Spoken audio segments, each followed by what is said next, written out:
Well, welcome guys. Look, I think the projections are that by 2050, the demand for global food, or at least food consumption, will increase, 50 to 70%, maybe even more. So I think, we're tackling one of the great issues of our time, which is, how we kind of meet that demand, how we feed Australia and how we help feed, that huge global demand over coming decades, and how we do that at the same time as, maintaining our improvements to sustainability, environmentally, reducing emissions, and caring for country better. So we've got, these guys have some amazing companies who've done some great things, and you have some very interesting members, Natalie. So we'll get to some specifics later on, but I'd be keen to just get you to address that kind of fundamental point of how we balance those two things. Can we? And if so, how do we do that? Perhaps, Natalie, if you wanted to start. Sure. Disappointed there's no sporting analogies for me to lean into, given the exciting week in Melbourne we're having. But for Farmers for Climate Action, we started 9.5 years ago with 30 farmers that were really tired of finding climate change being a contentious issue. And the reason for that is obvious. Lots of farmers, lots of people in the food value chain here today that know very well that farmers are on the front line of the impacts of climate change. So we know very old data, but the latest data tells us that on average, it's costing every farm $30,000 per annum to deal with climate impacts on their farm. That's not even talking about what it means in terms of market access and what the future looks like. And the mental health issues, of course, that they are dealing and living with every day. So what I love about Farmers for Climate Action is it's all about being part of the solution. So starting with those 30 farmers, we're now one of the largest farmer representative groups in Australia, with over 8,400 farmers that are all putting their hands up to be part of the solution and reduce emissions. We know 71% of farmers have already invested their own hard-earned dollars into reducing emissions on their farm, and they're all planning to invest more. We need to support them. It's not a new thing that farmers are doing this. Farmers look after over 50% of Australia's landmass, and we've always been farming to what we call the 4 Ps: profitability, productivity, looking after our people, and the planet. You're not a successful farmer unless you're doing all 4, and what we're looking for is support to hasten it, match those funds that we're investing so we can get there quicker, because it's an advantage for us, but it's an advantage for regional and rural communities, and it really helps consumers at the checkout. So let's solve this together, and that's what we're here to do. Mm-hmm. And Bobby, your company helps farmers track and measure their emissions. What are you seeing, and how does that play into this great question of whether we can achieve these twin aims over the next coming decades? Yeah, it's a good question. It's funny that often sustainability and productivity are seen as foes. We need one or the other. And certainly what we've seen in our time at Ruminati is that productivity correlates very strongly with sustainability. And if you think about it, the measure of something sustainable is can it keep going over time? And yes, it can. And those businesses are usually the more productive businesses. And I think if you zoom out and look at Australia, it's one of the least subsidised food and fibre industries globally, operating in one of the most variable and often volatile climates.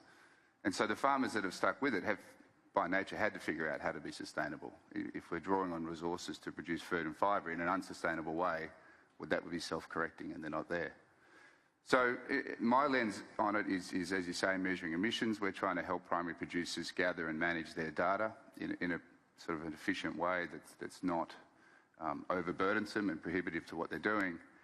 And there's a really strong correlation across all sectors: beef, lamb, grain, dairy. The most productive producers have the best emissions outcomes. So that tenet of sustainability definitely correlates well with sustainability. We might come back to that and drill down a bit more into the reasons for that. But Mike, you've grown a business from a tiny cafe in Surrey Hills to, I think, supplying over 400 outlets with ground coffee.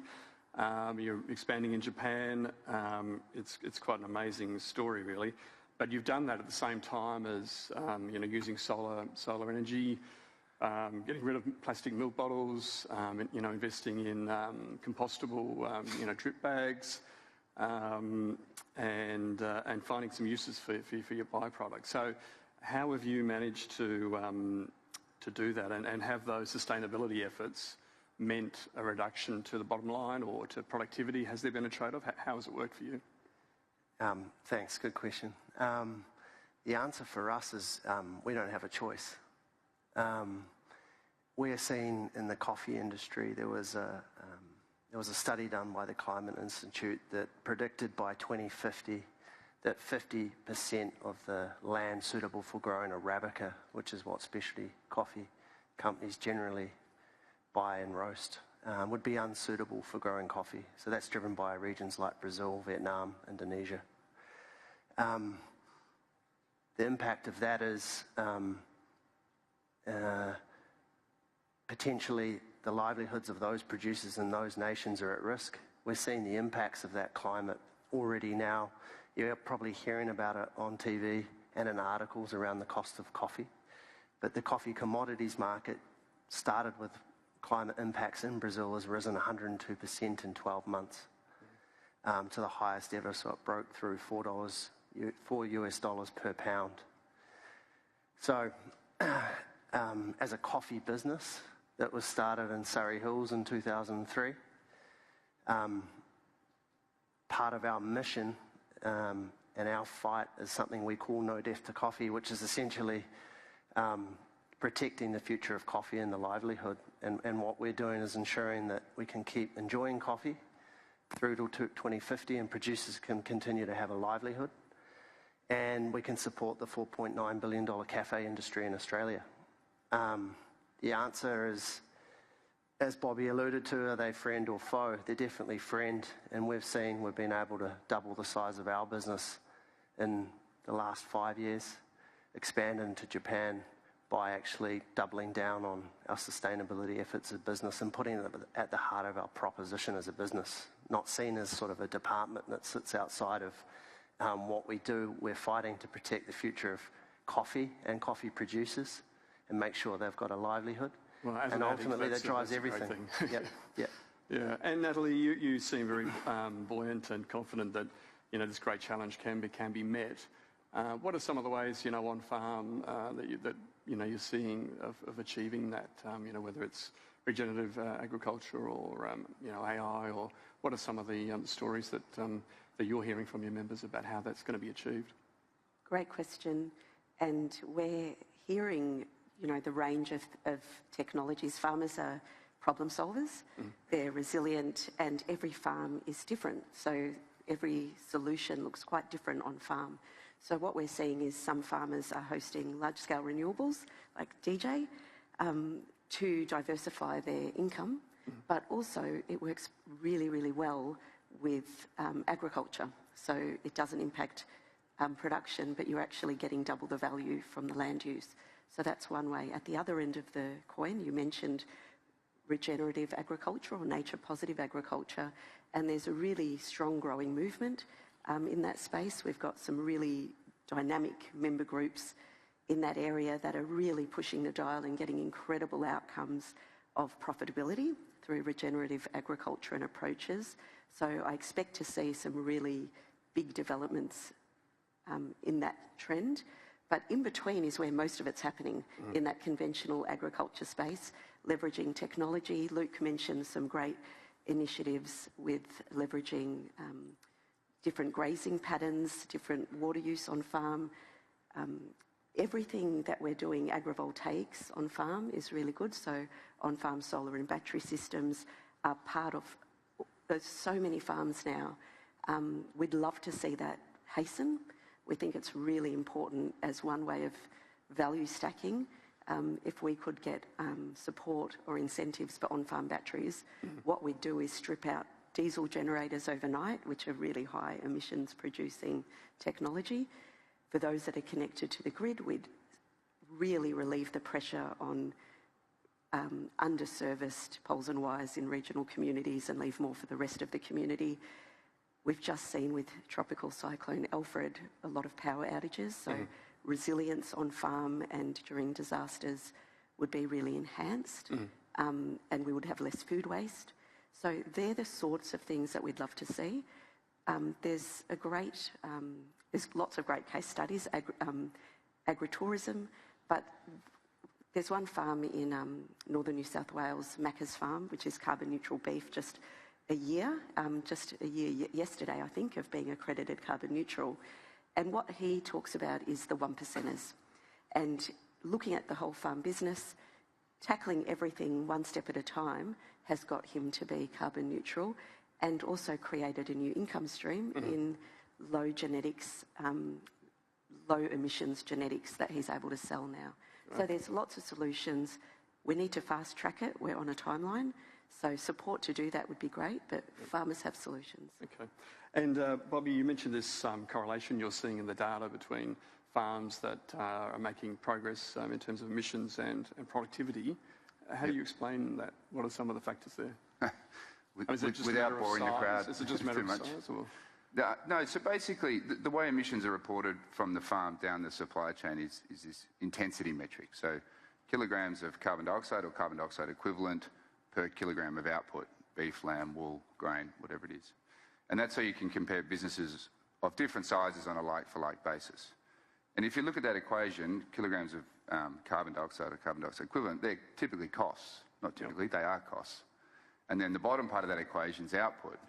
Well, that's productivity, cost divided by output. Yep. And so what we saw is that the emissions intensity metric has become a really accurate proxy for efficiency and productivity on farm. And so the message we can say to farmers when we go to them to help them try to start to measure and understand their emissions is, look, the best thing you can do is become more efficient, more productive. Do that first. Like, find out where you are, baseline, become cognizant of aware and of practices that can produce you more kilograms of product.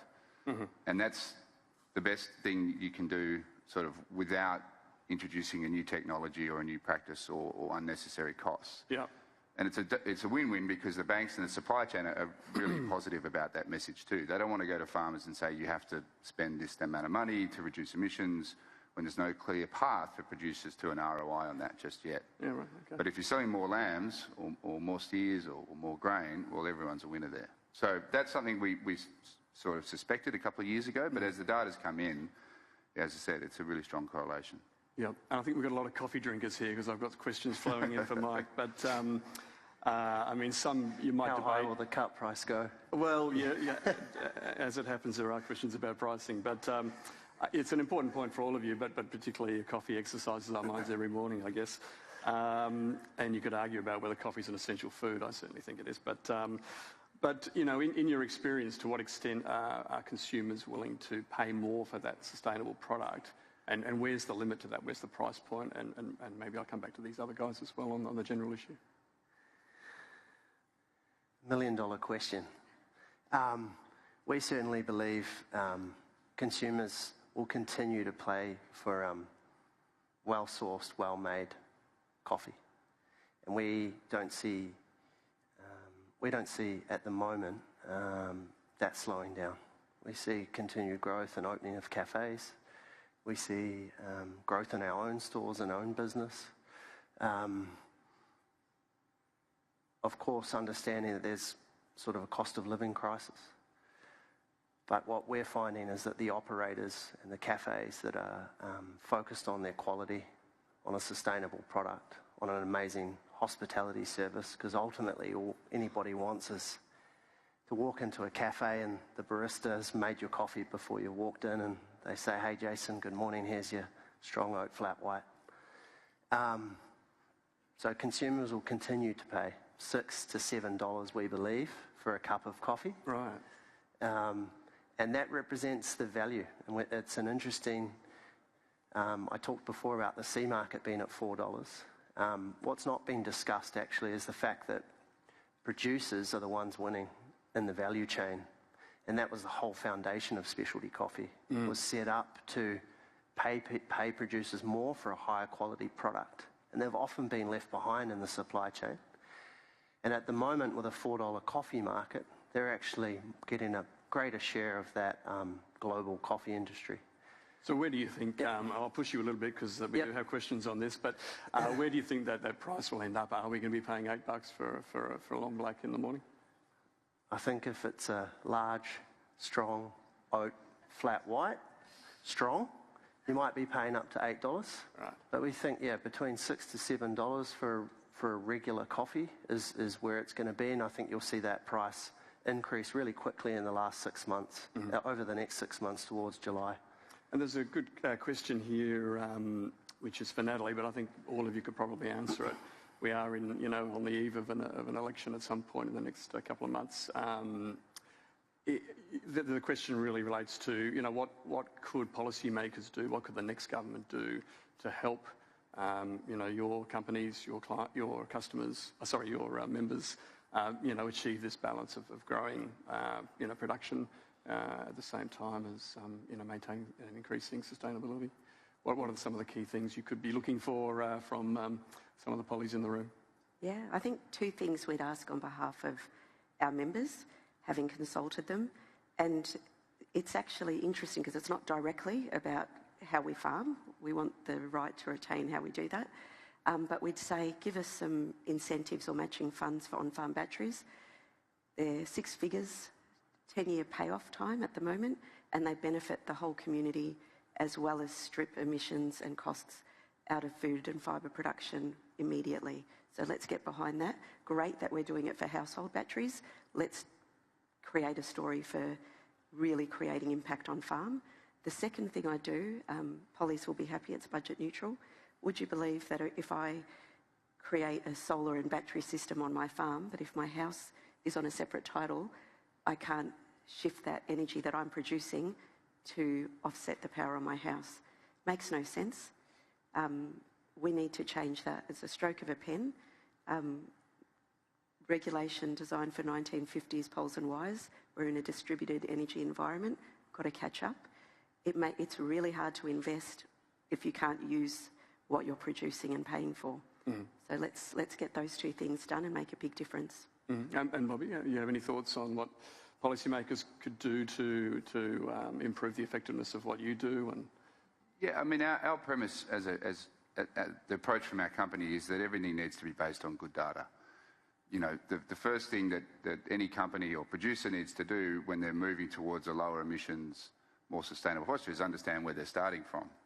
And so if you can't manage what you can't measure. And so the government's been a little bit slow to sort of react to that and come up with an official standard, which then creates a clear starting point from which all the sectors in ag can measure their emissions. That is happening. I think by the end of 26, there'll be a standard which we can measure from, but then some sort of incentive for farmers to lean in and measure. So at the moment, we've built a system that answers the question of how. This is how you gather primary data and collate it and share it securely with the industry. The question still remains, and the half-savvy farmers in our workshops ask it, why? Why am I doing this? I'm not getting a penalty if I don't. I'm not getting a reward if I do. Where's my data going to sit? There's a lot of questions there that create just enough fear, uncertainty and doubt for most people to sit out. okay. If we look to Europe, there's a chap called John Gilliland who convinced the Irish government to fund basically an initiative to baseline the entire country. Now, the entire country is admittedly very small. It's all got the same soil type and very high rainfall. So it was an easier task than Australia.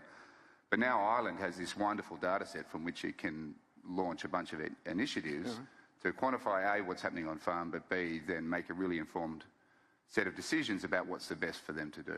And our premise is until we have that good data, we're kind of shooting in the dark a little bit. And Mike, what could the government do to assist coffee grounders and distribution?